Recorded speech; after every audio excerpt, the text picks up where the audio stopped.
E é com esse espírito de coragem, misturado com muita satisfação pela realização desse evento, que o Núcleo de Curitiba, então, dá as boas-vindas a todos e deseja que cada um possa manter acesa a chama dessa grande família que é a Abrapso.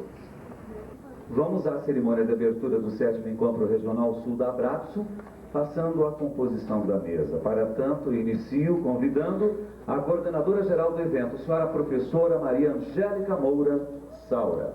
Por favor.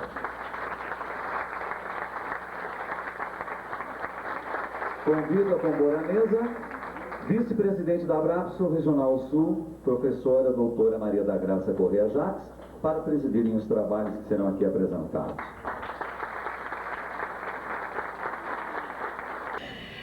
O tema central desse 7º Encontro Regional Sul de Psicologia Social é cidadania e participação social. Apenas um pequeno toque como representante desse encontro.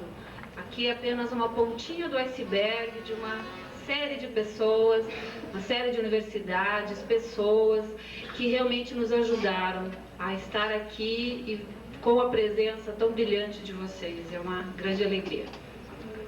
A construção da cidadania pela participação social.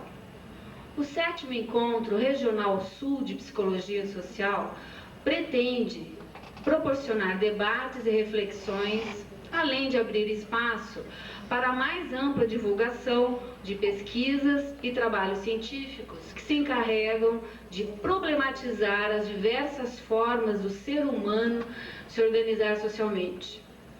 Mas muito mais do que isso, considero uma oportunidade ímpar mesmo, de congregar profissionais, professores, estudantes e a comunidade em geral com o propósito de tornar a prática social cada vez mais identificada com o sentido da existência humana e da solidariedade dentro dos ideais de dignidade. Portanto, para mim, como coordenadora, uma pontinha desse iceberg, coordenadora geral desse evento, é uma enorme satisfação e alegria estar reunindo pessoas dos mais diversos campos do saber, com visões diferenciadas, mas que estão voltadas para a construção da cidadania. E agora com a palavra, a senhora Maria da Graça Correa Jacques, que é vice-presidente da Abrapso Regional Sul. Boa noite. Em nome da Regional Sul da Abrapso, eu saúdo os colegas presentes nesse encontro, que pela tradição dos demais encontros promete pleno êxito. Já tivemos uma amostra aqui. A trajetória da Abrapso como movimento instituinte na história da psicologia social no Brasil confere aos encontros que promove características que vão além da simples troca de informações. São momentos de convívio afetivo e solidário, de reflexão crítica e de comprometimento político sobre o fazer ciência, em que a psicologia rompe seus rígidos muros e se aventura a visitar outros territórios, em que também os muros institucionais se tornam mais permeáveis, aqui concretamente expresso pela participação conjunta da Pontifícia Universidade Católica e da Universidade Federal do Paraná. Agradeço, em nome da diretoria da Abrapso Regional Sul, o trabalho das colegas do Núcleo de Curitiba, aqui representado, que ousaram enfrentar o desafio da organização de um evento científico de tal natureza. E desejo a todos os presentes momentos agradáveis, de enriquecimento afetivo e intelectual. Para proferir a palestra de abertura desse 7º encontro, cujo tema central é Cidadania e Participação Social, a professora doutora Silvia Lani. E para que nós possamos conhecer um pouco mais a professora doutora Silvia Lani, ela é professora titular da Pontifícia Universidade Católica de São Paulo, vice-coordenadora do programa de pós-graduação da Pontifícia Universidade Católica de São Paulo, além do que, autora de diversas obras. São tantas que eu não posso nem citá-las, não é? Correria o risco de alguma ficar. Então, só dizendo assim. Passamos a palavra para a professora doutora Silvia Lani, lembrando que no final da sua exposição teremos um espaço aberto para debate. Muito obrigado pela presença. Obrigada a você. E foi bem lembrada essa última observação. E eu costumo dizer que eu não gosto de falar sozinha. Então eu vou provocar vocês um pouquinho, e depois eu quero abrir para questões, debates, discussões. Eu acho que a gente parte sempre do princípio que o cientista jamais é o dono da verdade. Ele sempre está questionando, de forma que o que eu disser aqui é para ser questionado. Não, acho que está bem assim. Obrigada. Tá bom. Bom, a cidadania e participação social. Como juntar essas duas proposições? Como partir de um indivíduo e chegar a um cidadão? Como partir de ações particulares e chegar a uma participação social? Como pesquisador em psicologia social, esse título da conferência é de uma amplitude desafiadora. Tanto pode ser abordado por um sociólogo, como por um antropólogo, ou por um cientista político, ou por qualquer cidadão. Creio que o tema proposto reúne dois temas aparentemente relacionados, porém implicados em processos não tão simples. Antes de mais nada, este cidadão é uma pessoa, um indivíduo, um sujeito de uma ação. Como torná-lo responsável por seu país e pelos seus deveres como cidadão? Descobrir a capacidade de ser cidadão é descobrir o outro como seu semelhante. É poder identificar-se com ele, é comunicar e agir em conjunto. Daí a participação social. A psicologia comunitária que desenvolvemos nas décadas de 70 e 80 nos ensinou que a relação grupal é a chave para permitir o desenvolvimento da consciência, como levar a ações conjuntas que, acredito, vocês consideram a participação social. Porém, a proposta não acaba aqui. É preciso muito mais. É necessário desenvolver a consciência, a afetividade, a atividade e a identidade social e partir para uma ação cotidiana coerente com o que somos. E quem somos nós? Antropóides que sofreram uma mutação ontogenética? E o que significa esse fato? Nesse caso, é descobrir a ferramenta, o instrumento e a sua serventia. A técnica tinha de ser comunicada e a linguagem se desenvolveu. A invenção significou compartilhar, comunicar, relacionar-se com o outro, trocando informações e experiências, e descobrir que o outro é seu semelhante, ou seja, sente, pensa, age da mesma forma que você o faz ou faria. O importante é desenvolver a consciência social de qualquer indivíduo. Porém, como fazê-lo? De que maneira uma pessoa comum, como um professor universitário, pode contribuir para que isso se dê? E o que a psicologia social pode falar a respeito? O que é ser um cidadão? Se é tão difícil ser um indivíduo, um sujeito, uma pessoa, consultando o Michaelis de 98, encontramos no verbete cidadão. 1. Habitante de uma cidade. 2. Indivíduo no gozo dos direitos civis e políticos de um Estado. Porém, queremos falar de uma grande parcela de nossa população. 95%, 85%, 50%, qualquer que seja a porcentagem, ela é significativa estatística e psicologicamente. Porém, mais ainda do ponto de vista de um cientista ou de um profissional investido em um diploma superior para atuar junto a esta população. Quem é um indivíduo que habita uma cidade e goza dos direitos civis e políticos? Já podemos observar um viés ideológico. Direitos não implicam também em deveres? Aparentemente, no dicionário não. Ser cidadão é um privilégio? Em nossa sociedade, tudo indica que sim. Cidadão é aquele que estudou em boas escolas, teve uma família preocupada com a educação, com a assistência médica, ou seja, teve a proteção de uma sociedade voltada para um padrão de classe média, a qual, segundo Ottaviani, é uma classe adjetiva. Tornar-se um cidadão é um longo processo de contradições entre o eu e o outro, entre o genérico e o particular, entre o indivíduo e a sociedade. Para que isto aconteça, é necessário existir a mediação da linguagem e das emoções, como formas de comunicação entre pares. Como nos identificamos ou nos diferenciamos entre nós? Os caminhos, todos eles devem levar a Roma. Sentir, falar, agir, pensar, são eles que irão constituir a nossa subjetividade. O nosso psiquismo irá se defrontar com o outro, enquanto identidade constituída por categorias como a consciência, atividade e afetividade. Tudo isso é a teoria elaborada a partir de pesquisas. Daí para frente são os desafios para os pesquisadores darem continuidade a fim de se conhecer os processos individuais que deverão permitir a consciência social tornar-se cidadania e, consequentemente, levar à participação social. Foram sempre as ditaduras que desenvolveram e estimularam o patriotismo, a educação moral e cívica. E quando se fala de cidadania e participação social, vejo-me com 12, 13, 14 anos desfilando em avenidas e sentindo-me uma cidadã brasileira. Porém, nos anos seguintes, levaram-me a refletir sobre desfilar, saudar a bandeira, usar tarjas verdes e amarelas, significava o quê?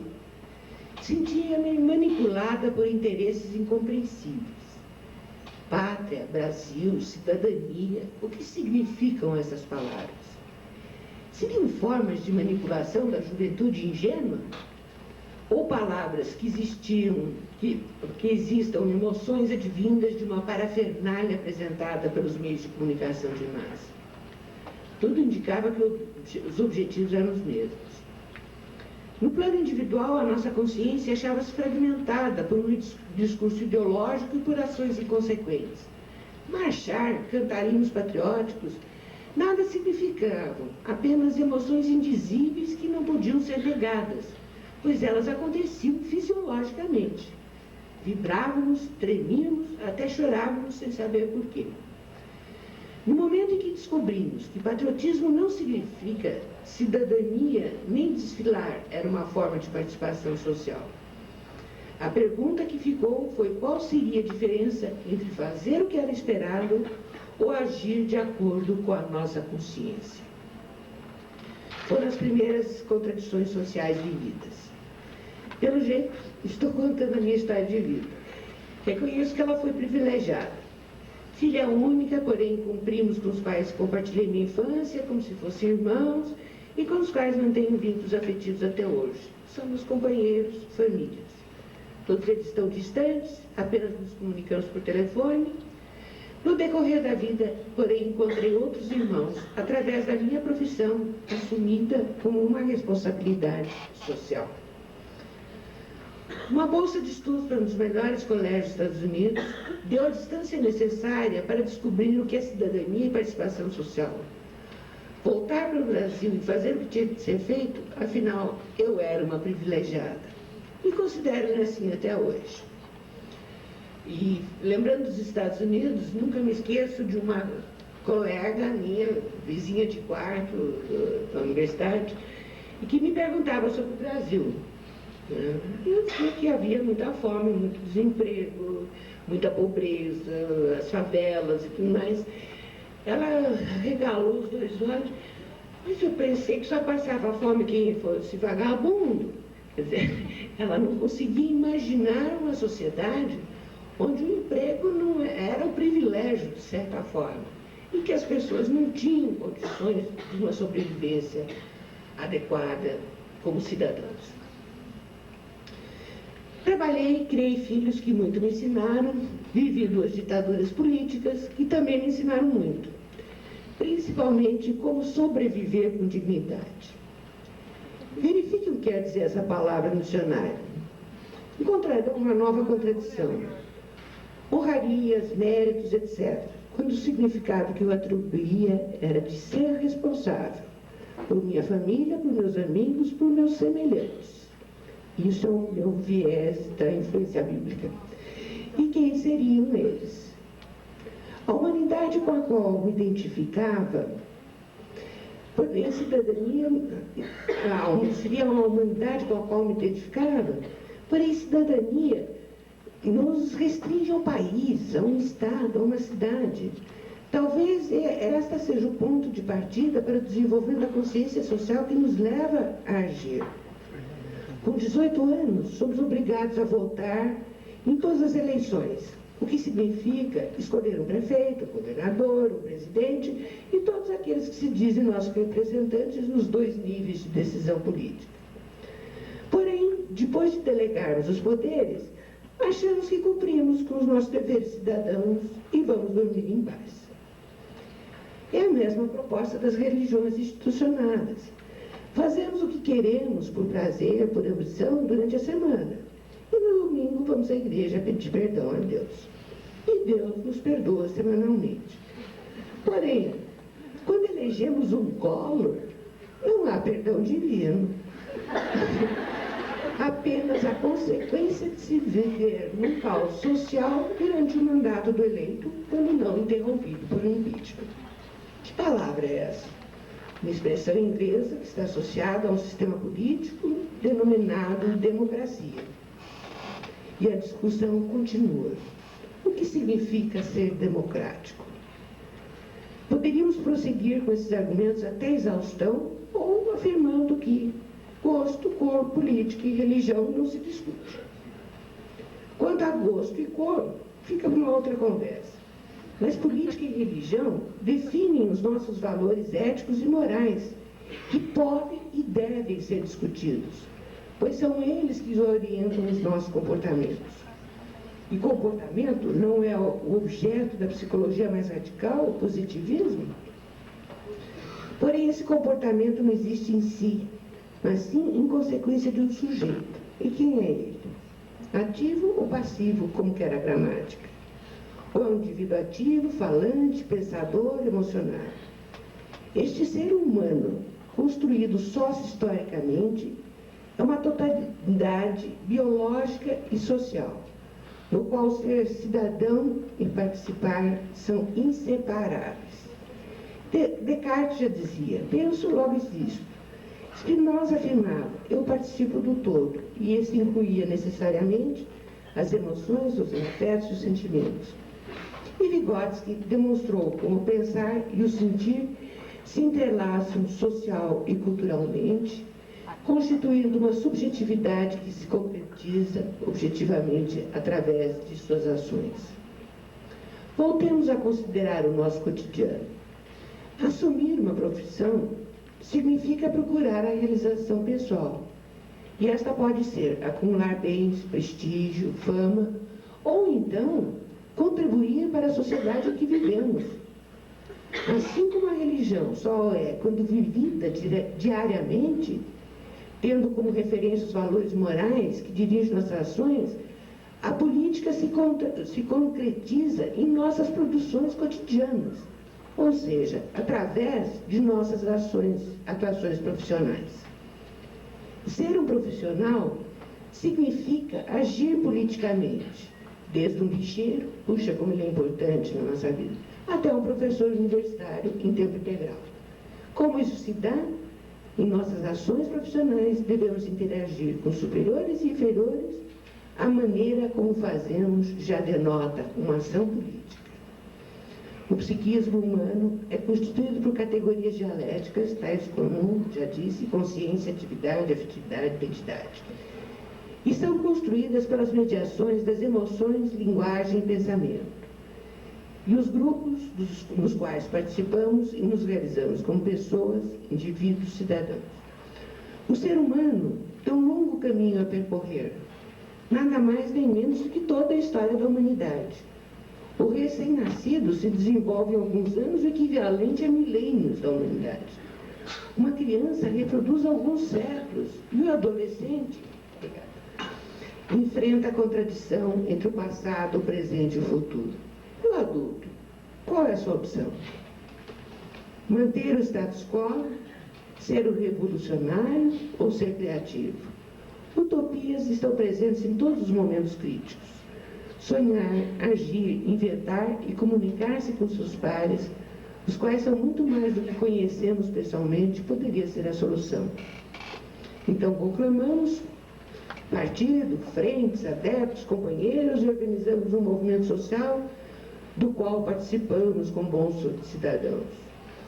Ter consciência de quem somos, agir em direção à igualdade, sentir empatia e tornar a nossa identidade um desafio para as próximas gerações.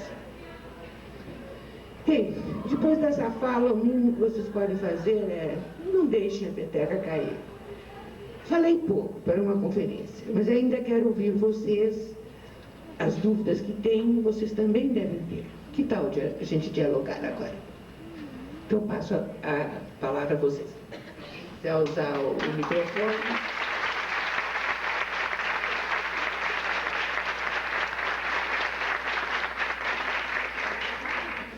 Eu só queria fazer, antes de iniciar o debate com vocês, uma referência muito importante para mim. Primeiro, agradecer ao convite feito para abrir esse encontro. A Brapso é um filho dileto meu e me dá uma satisfação enorme de estar presente em todos os encontros. E gostaria também de prestar uma homenagem póstuma ao professor aqui da Universidade Federal, que foi me orientando e que foi um dos participantes entusiastas da Brapso, que infelizmente morreu inesperadamente em 1889, após uma bela tese defendida sobre grupos e com um trabalho que eu acho que é uma missão também de cidadania. Então, o prazer de estar aqui é realmente muito grande, não só pelos meus outros orientandos que estão por aqui, mas como lembrança de Carlos Peraro Filho, que sem dúvida foi um grande entusiasta da Brapso. Bom, vamos passar para as perguntas. Eu realmente estou contente de estar aqui hoje e de ter você assim como a primeira palestrante desse nosso encontro da Brapso, que tem dimensões além das acadêmicas, né? Dimensões afetivas, dimensões de compromisso. Eu não sei se todos podem imaginar o que a Silvia Arana representa. Eu, inclusive, mudei toda a minha perspectiva de estudo a partir das leituras de Silvia Alane na década de 70. Mas a Silvia Alane foi aquela pessoa que conseguiu resgatar a psicologia, e a psicologia social, de uma linha assim essencialista, positivista, dando a ela uma dimensão histórica de um ser humano que se constrói, de um ser humano solidário, de um ser humano plural.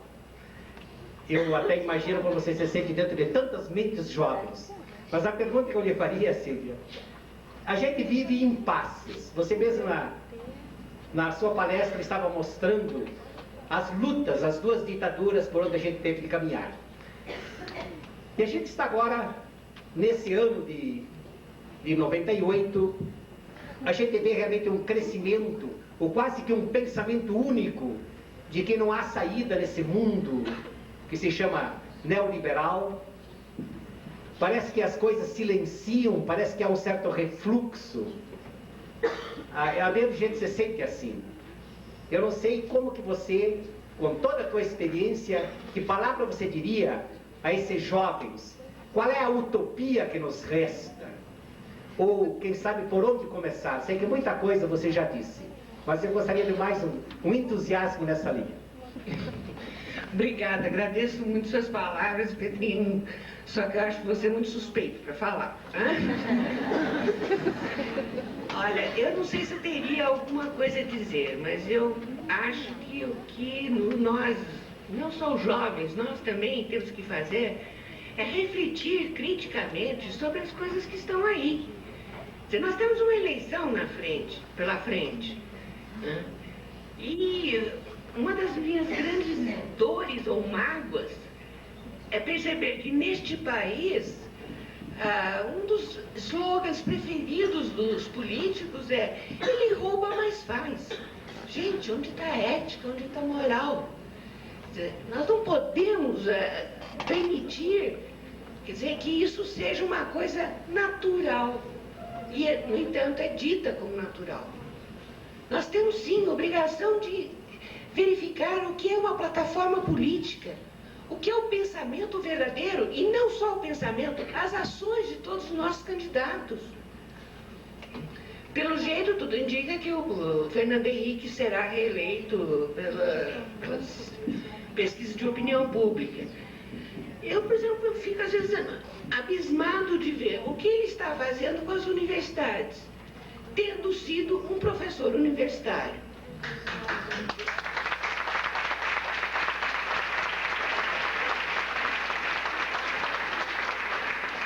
Não estou fazendo campanha contra o Fernando Henrique, não. Mas simplesmente são esse desejo de uma coerência entre o discurso e a prática que nós deveríamos estar cobrando das pessoas que nós elegemos. Cidadania é isso, é saber escolher as pessoas. E não escolher porque ele é simpático. Fala, eu sou petista e o Suplicy, já vi muita gente dizer, não, eu voto no Suplicy porque ele é muito simpático como senador. Tá, é simpático como senador, agora isto não basta. Eu preciso saber do que ele pensa e do que ele faz. E mais, nós também temos o outro lado da moeda. Infelizmente, os nossos partidos políticos não primam por terem uma plataforma, por ter um sistema de pensamento, de propostas organizados. Quando nós vamos examinar os discursos dos vários políticos, há muito pouca diferença entre eles. Que é isso? Que mundo nós estamos? E mais, o que está significando? Nós temos quantos candidatos a presidente? Pessoas que nós nunca soubemos da existência e que hoje são candidatos à presidência, pessoas que nunca fizeram nada publicamente e hoje se tornam candidatos à presidência. Que mundo nós estamos, gente? Como é que nós, cidadãos, permitimos que isso aconteça? Nós não podemos ficar parados e tranquilos. Nós temos que realmente assumir uma posição e saber por que assumirmos. E mais, não é depositar o voto na urna ou digitar o voto bonitinho, como é agora, e deixa para lá. Nós temos responsabilidade de, quando nós escolhemos alguém, de cobrar deste alguém as ações coerentes que ele prometeu falando. Eu não tive a oportunidade de encontrar o Fernando Henrique, que foi até meu colega no Centro Regional de Pesquisa. Mas se eu me defrontar com o Fernando Henrique, eu vou perguntar para ele como é que ele faz uma coisa como ele tem feito em relação à universidade. E é isso que eu acho que nós deveríamos fazer sempre. Talvez seja mais fácil nós fazermos com os nossos prefeitos e vereadores, porque a cidade, o município nos aproxima mais dos nossos representantes. Mas nem isso nós fazemos. Nem isso. Nós não cobramos dos vereadores que nós elegemos uma coerência com o que eles prometeram. Nós não cobramos dos nossos prefeitos uma coerência com o que eles prometeram. Portanto, nós somos também responsáveis por esta mazela política que nós enfrentamos. Quer dizer, não é simplesmente dizer, não, os políticos não prestam. Não prestam porque nós não fazemos que eles prestem. Nós somos também responsáveis por eles serem o que são. Nós também somos responsáveis por eleger um candidato que diz que rouba, mas faz. Como que uma pessoa dessa pode ser eleita? Nós somos responsáveis por essa eleição.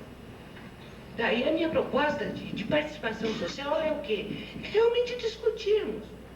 Temos que discutir política, sim senhor, temos que discutir nossos candidatos, temos que buscar lá a história de vida dele e saber por que ele faz o que faz ou o que ele pretende ser. E não simplesmente irmos por vias de simpatia, ser bonito, fala bonito e assim por diante. A democracia é um período de longa aprendizagem.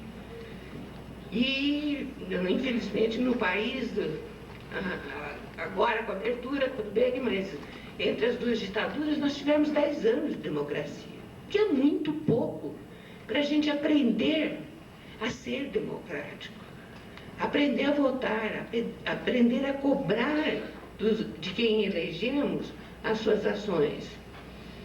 Então nós temos que ficar atentos a isso. Democracia não é um dom divino, não, é algo conquistado duramente. E que nós temos que aprender. Muitas vezes, todos nós, eu acho que já votei errado um monte de vezes, me arrepender depois, poxa, fulano não fez nada. Mas eu tenho que assumir a consciência deste meu voto e dizer, na próxima vez eu não vou cometer o mesmo erro. Eu vou pensar melhor, vou me esclarecer melhor, para votar melhor. Porque o meu voto é o voto de toda uma população. Você não pode pensar, bom, meu voto não vai fazer diferença. Claro que faz. O voto de cada um de nós faz muita diferença. Bom, Silvia, eu só vou aproveitar a tietagem do Pedrinho e colocar aqui, se você está aqui, é porque realmente aqui o Paraná precisa ouvir mais de história, né? E Silvia Alane às vezes é identificada com muitos de nós, professores de várias universidades, né? Então Silvia Alane tem a ver muito com isso. Mas eu queria aproveitar e colocar o seguinte, Silvia, até como professora e profissional, de algum modo, eu acho que na tua fala se colocou muito bem, né, como a construção dessa cidadania, mas como fazer mais a nível de emoção, que é uma das partes, né, principais em relação a essa construção, se a gente se depara com colegas, alunos, amigos, etc., que diante de uma possibilidade nova se coloca, mas o que eu posso fazer? Eu não acredito, quer dizer, uma emoção muito de eu não tenho condição, eu não posso, essa potencialidade comprometida. Eu queria que você me colocasse alguma coisa nesse sentido, que eu acho que é a grande, né, possibilidade nossa. Como lidar a nível emocional com esse descrédito muito grande, que é muito, né, um agenciamento que muitas vezes a gente percebe que é nosso e que está no outro. Como fazer para que isso não nos amarre e nos impossibilite, né, de crescer? Olha, eu acredito, fundamentalmente, nas últimas nossas pesquisas, as emoções têm aparecido com uma importância vital. Nós somos movidos por nossas emoções. Não as emoções sozinhas, mas as emoções juntos com o nosso pensamento. As emoções são construídas social e culturalmente, historicamente. E, sem dúvida alguma, na política, a emoção está extremamente presente. Eu acabei de escrever um artigo onde até o meu computador brigava comigo cada vez que eu ia escrever, ele apagava. Em que eu lembrava, por exemplo, a propaganda do Sr. Maluf, que vinha sempre um coraçãozinho e um trevo de 4 folhas. Esse coração e esse trevo jamais foram mencionados verbalmente. Mas o que eles transmitiam? I love, né? O coraçãozinho não é I love Paris, I don't know what, I love Maluf, né? Então, o coração vinha com uma mensagem que era afetiva e emocional. O que é o trevo de 4 folhas? Olha, é a sorte. Nós vamos ganhar sorte grande. Sem nenhuma palavra mencionada. Gente, isso mexe na consciência da gente. Se nós não ficarmos atentos, nós entramos na conversa via esses sentimentos e essas emoções. Pegando por um outro lado, estava lembrando outro dia como foi importante na campanha do PT, um slogan que o PT lançou: não tenha medo de ser feliz. O que é isso? 2 emoções importantíssimas na vida da gente. Não tenha medo. E nada melhor do que ser feliz. Então, o que está por trás dessas palavras são emoções que nos captam. Agora, Não vou dizer que não é para se emocionar, eu me emocionei com o hino nacional hoje, com o coral cantando. Claro que eu me emociono, tá certo? Mas é saber o que significa efetivamente essa emoção. É ter consciência dessa emoção, né? Que muitas vezes nós não queremos nem saber. Um exemplo que eu dou. Vocês estão assistindo uma novelinha da Globo, de repente aparece uma cena triste, e a gente chora, né, na novelinha da Globo. E continua lá vendo a novela. E quantos de nós paramos e perguntamos, por que eu chorei? O que foi que me emocionou? Nós não paramos para perguntar. Nós não tomamos consciência das nossas emoções. E elas nos capturam. E elas fragmentam a nossa consciência. Então, hoje nós estamos trabalhando muito nesse sentido de realmente tomar consciência das nossas emoções. Porque elas estão presentes 24 horas por dia. Qualquer ação que nós fazemos... Cadê a Denise Camargo? A Denise fez um trabalho belíssimo no doutorado dela, mostrando como no processo de aprendizagem de uma criança, a relação professor-aluno é mediada pela emoção. Essa relação de professor-aluno, essa emoção que medeia, pode tanto perturbar a aprendizagem, como pode ajudar. Temos um outro trabalho que está sendo feito agora, e aviso, senhores, porque está sendo feito com professores universitários. Em Campo Grande, a Inara Leão fica fazendo, e ela está levando um susto tremendo. Porque a maioria dos professores, quando você fala em emoção na sala de aula, que horror, que é isso? Como? Eu tenho obrigação de ser um professor objetivo, dar a minha disciplina objetivamente, né? Racionalmente. Não posso ter emoções na sala de aula. Sinto muito, é o metade professor, é o professor pela metade. Que nós, como pessoas, somos também emoções. E a nossa relação em qualquer profissão, tem essa mediação emocional que tem que ser resgatada. Quer dizer, nós temos, acho que, medo, mas não é só medo, quer dizer, eu acho que é toda uma questão ideológica de que emoção é feia. Emoção perturba. Emoção não é bom. Né? E com isso nós vamos nos acomodando, nós vamos desempenhando papéis mecanicamente, automaticamente, sem nenhuma reflexão do que somos, o que queremos ser, sem nenhuma criatividade na nossa vida.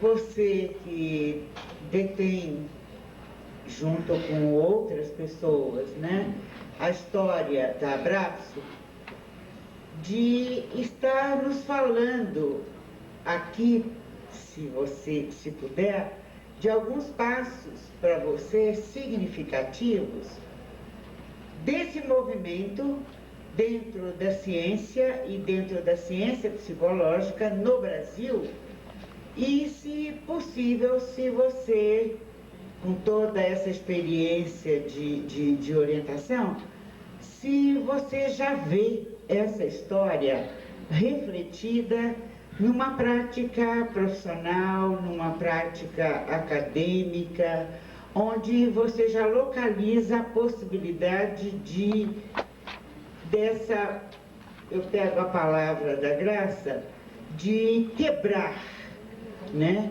a dureza, ou o que eu venho chamando de perspectiva de avestruz, presente na psicologia brasileira. Se você podia fazer essa retrospectiva histórica da Abrapso e localizar a colaboração que a Abrapso vem tendo na construção da psicologia no Brasil. Eu acho que essa questão é uma questão que mexe muito comigo, sem dúvida alguma. Quando eu olho um auditório como esse, hoje aqui, eu fico emocionada. Quer dizer, isso aqui, acredito que as pessoas que estão aqui estão querendo refletir criticamente sobre a nossa realidade, sobre o nosso dia a dia, sobre o nosso cotidiano. Quando eu vejo que a Abrapso está florescendo em todas as universidades pelo Brasil afora, e que saem psicólogos comprometidos. Amanhã, na Bahia POC, eu acho que vai participar de uma mesa e ela tem uma contribuição belíssima, estudando psicólogo. Quanto o psicólogo pode hoje contribuir criticamente para criarmos uma população mais consciente de si mesma. O crescimento da Abrapso nesses anos todos, para mim é uma coisa realmente fantástica, sabe? Quer dizer, eu sinto assim, um dia eu resolvi plantar uma sementinha, não fui eu sozinha, a ideia veio da VEPS, do pessoal da Venezuela, o Chile também tinha uma associação de psicologia social. Quer dizer, então essa ideia de unir, de congregar, de refletir criticamente, foi crescendo. Quer dizer, que hoje está assumindo uma dimensão no Brasil inteiro. Sim, com publicações, com pesquisas, com trabalhos sérios. E quando a gente fala, vamos pesquisar o nosso cotidiano, o que isso está significando? No momento em que você pesquisa o seu cotidiano, você conhece melhor, a sua ação se transforma, necessariamente. Tá certo? Se você for pesquisar, sei lá, aprendizagem no rato, não acontece nada com você. Mas se você for pesquisar algum setor da sua sociedade, alguma instituição na qual você está inserido, você vai conhecê-la melhor e você vai agir de uma outra forma. Você vai perceber o que essa instituição traz de ideológico, você vai perceber o que pode ser mudado ou não dentro dessa instituição. E eu acho que é isso que a psicologia social vem fazendo nesses últimos anos. A presença dos psicólogos sociais em vários setores está cada vez mais atuante, sem dúvida alguma. Como eu dizia agora, por exemplo, hoje, o psicólogo tem aberto o trabalho aonde? Nas instituições.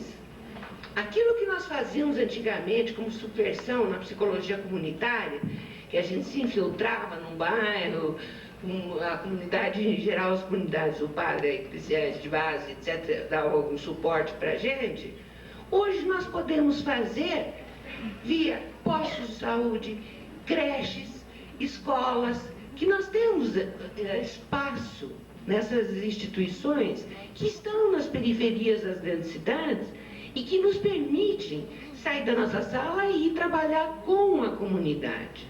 Trabalhar com a comunidade em que sentido? No desenvolvimento da consciência social dessa população e, consequentemente, da cidadania e ampliar a participação social.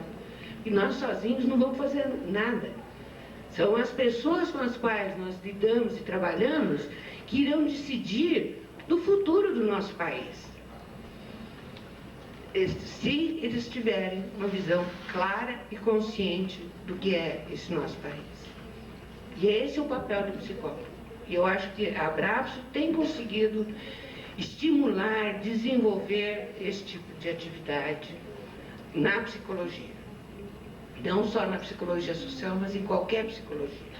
Porque ela está desenvolvendo uma visão crítica. No congresso da CIP, que teve ano passado, eu fiz uma conferência chamada Psicologia Social, o grilo falante da psicologia.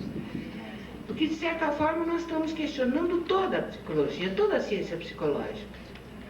E fazendo com que ela assuma uma responsabilidade, não de manutenção, mas de transformação, de crescimento das pessoas. Eu acho que essa é a proposta e que eu acho que, pelo que eu vejo historicamente, nesse último encontro nacional da Abrapso, que eu vi em Minas Gerais, Belo Horizonte, eu me senti profundamente emocionada, porque foi um encontro belíssimo, com participação de todos os estados do Brasil, de certa forma. Inável. Com a participação de pessoas de outros países. Foi o Robert Farr, Denise Jodelet, o pessoal da Venezuela. Quer dizer, nós realmente estamos dentro de um movimento que extrapola o Brasil, sem dúvida alguma. E que se tornou necessário, basicamente, na América Latina. Quer dizer, quando nós criamos a Abrapso, já existia uma VEPS, com propostas muito semelhantes na Venezuela. se fazer uma psicologia social crítica, uma psicologia voltada para a realidade venezuelana, para a população carente, assim por diante. Então, a minha sensação, quando eu digo assim, eu me sinto privilegiada, de fato me sinto. Quando eu vejo um auditório como esse, quando eu vejo que a prática do psicólogo está se transformando, quando eu vejo que as reflexões se aprofundam cada vez mais, eu acho que nós estamos fazendo alguma coisa assim. O importante é que sejamos coerentes dentro do que pensamos e do que fazemos. E não simplesmente ir na onda. Né? Doutora Silvia, concordo com quase tudo que a senhora disse, mas gostaria de fazer uma parte em relação aos ratos. Como professora de psicologia experimental que sou, e também professor exercendo sim uma psicologia social dentro do meu laboratório. Achados meus e de meus colegas da experimental, da pesquisa básica, já estão trazendo contribuições enormes à psicologia social. Então, acho que a gente tem que tomar um pouco de cuidado quando fala do rato, porque quando a gente analisa as relações sociais entre mãe e filho dentro de uma gaiola, e quando a gente se emociona com aquela mãe cuidando daquele filhote, e a gente aprende a ser um pouquinho melhor como mãe, observando essa rata-mãe, acho que a gente cresce como psicólogo e cresce como pessoa. Bom, quando eu mencionei o rato, não foi por fazer crítica nenhuma, ao contrário. Eu costumo dizer que os melhores pesquisadores na nossa linha são aqueles que têm uma boa formação em psicologia comportamental. Porque eles respeitam o empírico como é necessário. Só que nós queremos ir além do empírico. Então, o registro do empírico, para nós, é fundamental. Eu não posso inventar dados, nem querer interpretar o empírico. Eu tenho que ter o empírico na minha frente para poder analisá-lo, inserido num contexto histórico.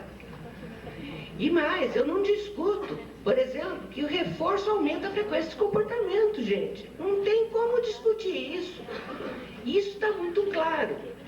Porque se o Skinner trabalha com organismos, o organismo reforçado tende a repetir aquele comportamento. E isso é universal. Porque nós, como fisiologicamente, somos muito semelhantes. O que vai variar é que comportamentos são reforçados e o que nós usamos para reforçar. Tá certo? Eu acho que aí é que vem a reflexão crítica. Por que eu reforço um comportamento e não reforço o outro? O que é uma punição? O Skinner, em Beyond Freedom and Dignity, faz um trabalho belíssimo, mostrando como a sociedade nos controla com expressões como dignidade, liberdade. Será que nós somos tão dignos e livres assim? Não sei. Então eu vejo, por exemplo, dentro da abordagem, inclusive hoje conheço pessoas dentro da linha skinneriana fazendo um trabalho muito comprometido com a realidade social. Quer dizer, eu acho que o Skinner contribuiu e muito. Só que eu brinco, ele namorou a subjetividade. Quer dizer, quando ele diz que pensamento é comportamento, você quer algo maior do que isso para namorar a subjetividade humana? Quer dizer, ele está lá, está próximo, ele simplesmente não conseguiu, dar as suas condições históricas, de dar um salto. Acho que se não existisse o Skinner, nós também não existiríamos, também não estaríamos fazendo o que estamos fazendo hoje. Ele foi um momento necessário na história da psicologia. E eu respeito demais, sem dúvida alguma. Então, quando eu falei com o rato, é que eu não queria associar um rato a um cidadão. Eu acho que aí a diferença é bastante grande, tá certo? Mas, sem dúvida alguma, nós somos, antes de qualquer coisa, seres filogenéticos. Nós pertencemos à escala animal e não temos que negar isso, de jeito nenhum. Daí, certos comportamentos seriam universais. Não sei se eu te respondi. Teremos oportunidade para discutir mais, tá? Federal do Paraná. e estamos num momento muito preocupados com a universidade, sobretudo a pública, né? E na sua fala você enfatizou isso, né, professora? Nós vivemos uma época onde as emoções e outros fundamentos psicológicos são formatados, virtualizados, né, através de técnicas, e isso dificulta, sem dúvida, um processo de conscientização crítica. Acredito que é necessário, sempre foi, e sempre será, a vivência utópica, né, como um processo essencial para a mudança e para o processo de criatividade. Na universidade, sobretudo na universidade, nas federais, nós vemos um desmonte do processo de ensino, né, onde, concordando com o professor Darcy Ribeiro, que a universidade ela não vive sem um ideal utópico, né, a gente sente que isso está deixando de existir, né, está deixando de parecer essencial, fundamental para a sobrevivência nossa. E eu gostaria então de saber sobre a sua opinião, né, uma vez que tocou na questão da universidade, e o papel da psicologia, sobretudo a psicologia social, nesse cenário. Obrigada. Não sei se eu consegui acompanhar bem o seu raciocínio, se não conseguir, por favor, me corrija. Mas, sem dúvida alguma, a universidade tem um papel fundamental e preponderante.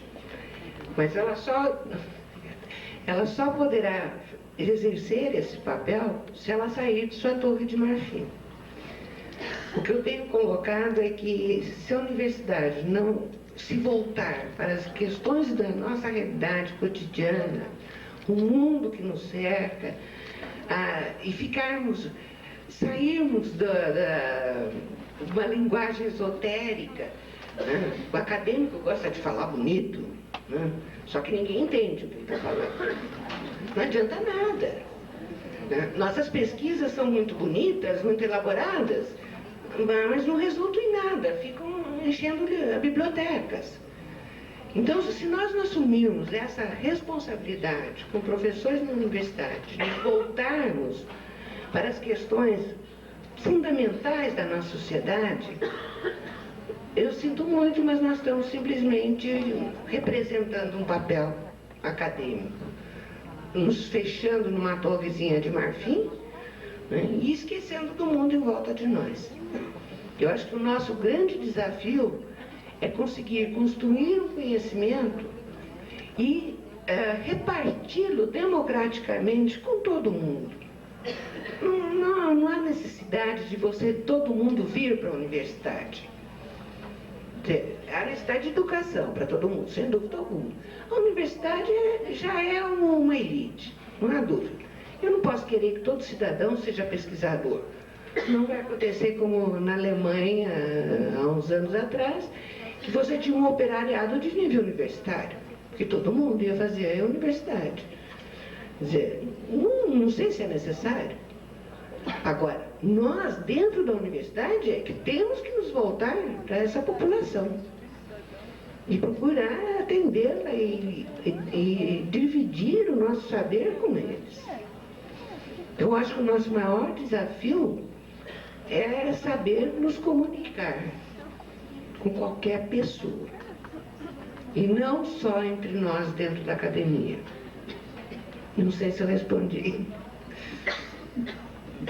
Silvia, aqui.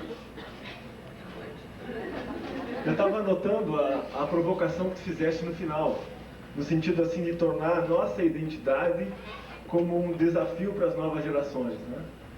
Então, considerando inclusive que o Pedrinho falava antes das rupturas que tu ajudaste a construir e a produzir, né, com relação à psicologia social de matiz positivista, e essa discussão que se instaurou a partir daí, né, eu fico pensando que falar em construção de cidadania, e aí a minha pergunta, né, vai no sentido de aonde às vezes e para onde se desloca a manutenção, para onde se desloca as questões do controle, né, e vou explicar por quê, né? Especialmente a partir da discussão que o que Foucault estabelece, sobre as ideias de eu individual, o outro, a ideia de identidade, as próprias ideias de categoria dialética, né? Toda a crítica que eles vão desferir a essas noções, especialmente a noção de identidade, como noções mantenedoras, noções de controle, né? Então, a ideia do desafio sobre o que é de controle, né? Eu me pergunto onde podem estar os controles hoje, se não, às vezes, nessas noções unificadoras ainda que se mantêm, né? Então, eu queria um pouquinho te ouvir sobre isso. Bom, sem dúvida alguma, o controle está nas instituições que compõem a nossa sociedade. E essas instituições criam papéis a serem desenvolvidos. E não só papéis, mas também ideologias. Ideologias, ou seja, valores que tentam camuflar muitas vezes as contradições que nós vivemos dentro da nossa sociedade. Então, quando você fala em identidade, pura e simplesmente, normalmente se eu for perguntar a um de vocês quem você é, o que você vai dizer? Ah, eu sou estudante de psicologia, eu sou de família tal, eu faço isso, faço aquilo. Você vai desfilar os papéis que você desempenha dentro da sociedade. Você está sob controle das instituições sociais e da ideologia dominante, sem dúvida alguma. Agora, se você analisar a identidade, como faz o Ciampa, não sei se você conhece o livro do Severino da Severina, identidade como metamorfose.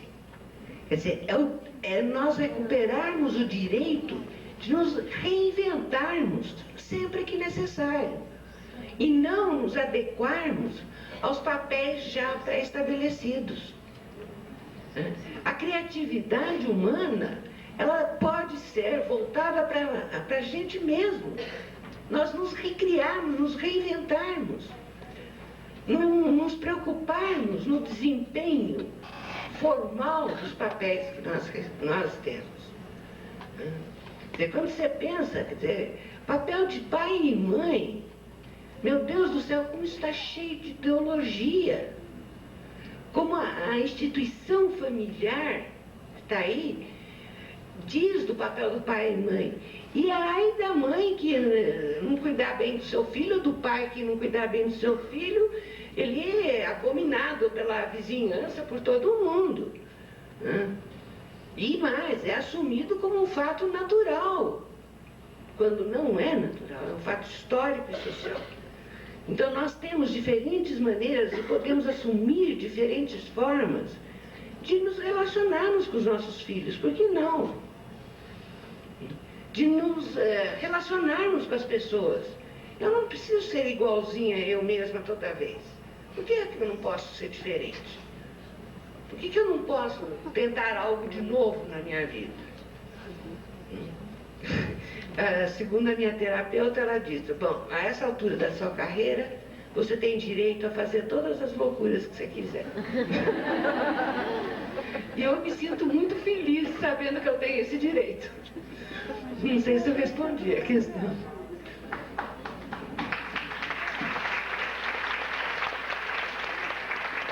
Silvia? Oi, aqui. Eu me senti também provocado por várias questões que tu fizeste na tua fala e elenquei aqui pelo menos 3. Vamos ver se a gente... Mas são simplesmente assim, temas que eu gostaria de introduzir na discussão e saber um pouco o que tu pensa sobre isso. O primeiro tu já discorreste um pouco agora, respondendo a pergunta do Alexandre, que era justamente nesse sentido do início da tua fala, de que o processo da construção da cidadania tem a ver com o reconhecimento do outro como semelhante, e me senti provocado a pensar também que além do reconhecimento das semelhanças, também o respeito às diferenças que são tão reclamadas há muito tempo pelas minorias e diferenças de opção de sexualidade, de comportamento, entre outras. O quanto isso faz parte também da construção e do aprendizado necessário da cidadania. O segundo ponto foi quando tu falaste da padronização dos discursos dos políticos de hoje em dia, e o que me levou a pensar, de uma certa forma, que tipo de modulação, vamos dizer, é feita, ou a que modelo se apregoa, se caso isso não tenha a ver com uma padronização e uma modulação da escuta, tá? Mas conjuntamente com essa figura do discurso padronizado. Ou seja, será que nós também não temos que lutar para quebrar? O desafio não seria isso? De poder alargar a nossa forma de escutar e contextualizar essas questões, desde que a nossa escuta, e aí já vou emendar a minha terceira questão, a nossa escuta e a nossa formação, vamos dizer hoje, tá, está imersa num mundo globalizado, num mundo informatizado, tá, e num mundo atravessado fundamentalmente pelas questões da mídia, tá, e pela função midiática, enfim, por verdadeiros mundos virtuais, né, que a gente acaba, inclusive nesse processo de eleição, reconhecendo. E até utilizando de uma questão que o Pompeu levanta, que, entendendo que nessa época, vivemos uma época onde os meios de comunicação, né, são eles não participantes da democracia, desde que, mesmo que não sejam dados a eles os direitos de mentir, ou seja, não é dado o direito de falsear, mas é dado o direito de contar meias verdades, de omitir, enfim, e de dizer coisas que de alguma forma montam um mundo a que eles efetivamente necessitam. Então, acho que são esses 3 pontos. Seria essa padronização da escuta. Primeiro que o segundo, o terceiro já... O primeiro seria essa questão das diferenças que tu já mencionaste. A segunda, fundamentalmente, que eu queria introduzir era essa questão do nosso mundo hoje contemporâneo, atravessado por essas questões da mídia, principalmente, desse processo globalizante, até que corremos o risco de formar uma grande identidade cristalizada até mundialmente, né, através disso, e fundamentalmente nesse sentido. Eu acho que nós estamos enfrentando realmente esse grande desafio. Nós estamos trabalhando atualmente num livro onde a gente pretende fazer uma distinção entre a imaginação e a fantasia, e mostrando quanto a fantasia, ela tende a nos cristalizar. Quer dizer, e a fantasia é utilizada pelos meios de comunicação de massa. A imaginação é perigosa, porque ela nos liberta. Obrigado. Mas a fantasia nos aprisiona. E se você pensar um pouco, quer dizer, o doente mental, nós psicólogos, quer dizer, ele consegue sobreviver como? Através de uma fantasia. Mas uma fantasia que se repete, que o cristaliza na própria doença. E quantos nossos meios de comunicação de massa não estão fazendo isso? Quanto essa ideia de globalização não está vendendo fantasia? Uma das diferenças que nós estamos mencionando no nosso trabalho, comparando, por exemplo, a Emília do Monteiro Lobato com a Barbie. A Emília do Monteiro Lobato é uma boneca imaginativa, traquina, ela não deixa nada mais barato. E o que é a Barbie? É uma moça que foi tornada boneca e que acaba nela mesma. A Barbie tem tudo. Ela tem a casa, ela tem a roupa, ela tem o namorado, ela está pronta. Ela não estimula a imaginação de ninguém. Ela é uma fantasia que se cristaliza na boneca. Então, acho que nós temos que parar e pensar nisso. E recuperar essa nossa capacidade de imaginar. Porque é só com essa capacidade de imaginar que nós somos capazes de perceber quanto de fantasia cristalizada, fantasia que nos leva a um consumismo cada vez maior, que nos prejudica e nos impede de sermos criativos. Eu acho que o ponto fundamental agora é esse. Por isso que eu estou muito empenhada em recuperar as emoções que estão na base da imaginação. E recuperar essa capacidade humana de imaginar, que é tão rica, que vai permitir a gente criar, não só obras de arte, a nos criarmos também como pessoas. E, por outro lado, a nos defender também destas fantasias que o consumismo vende aí adoidado, que estão fazendo parte da globalização. Eu mencionei o Iane, e o Iane disse, gente, o símbolo da globalização é o quê? Cartão de crédito. Você não precisa mais de dinheiro. Você viaja pelo mundo inteiro com o seu cartãozinho de crédito. Você quer um símbolo maior de globalização? Ele dá o quê? A fantasia da liberdade. Porque, no fundo, nós temos que pagar aquele crédito todo, né? Nós vamos ter que desembolsar o dinheiro. Mas ele nos abre uma possibilidade fantástica de sermos cidadãos em toda a parte do mundo. Então, também temos que refletir sobre esses aspectos. Não sei se eu respondi. Silvia. Oi. Aqui. Estou vendo. Não, é aqui desse lado. À sua esquerda. Peraí. Tá lá.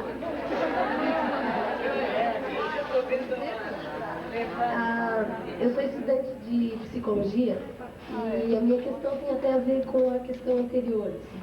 Levando em consideração a cidadania implicada no posicionamento social, né, o homem se construindo em suas ações, atualmente, no panorama nacional, a gente vê alguns movimentos que têm se posicionado de uma forma, assim, levantando discussões polêmicas, né, não apenas em nível social, mas em nível político, grupos chamados de movimentos da minoria, como movimentos de direito dos homossexuais, movimento de luta antimanicomial. Assim, como você vê o posicionamento dessas minorias, desses movimentos mesmo, de minorias no panorama social do Brasil, e qual o nosso posicionamento enquanto estudantes e psicólogos, né, estudantes de psicologia e profissionais de psicologia, em toda essa movimentação que está acontecendo em nível de Brasil. Agora eu me lembrei uma questão que tinha levantado de baixo com a sua, a questão do diferente. Eu acho que a questão do diferente tem que ser respeitada, sem dúvida alguma. As minorias, elas têm que ter o direito de ter voz e ter uma participação. Lá no nosso programa nós temos uma menina que participa, que é deficiente física, e fez tanto a tese de mestrado como a de doutorado, analisando a questão do deficiente físico, e reivindicando para o deficiente físico o ser cidadão. Agora, eu brigava com ela, cuidado, não negue a deficiência. Ele é um ser diferente, sem dúvida que é. Alguém numa cadeira de roda chama a sua atenção. Ele é um ser diferente. Agora, nem por isso é um ser que deixou de ser cidadão. E ele tem que ser respeitado como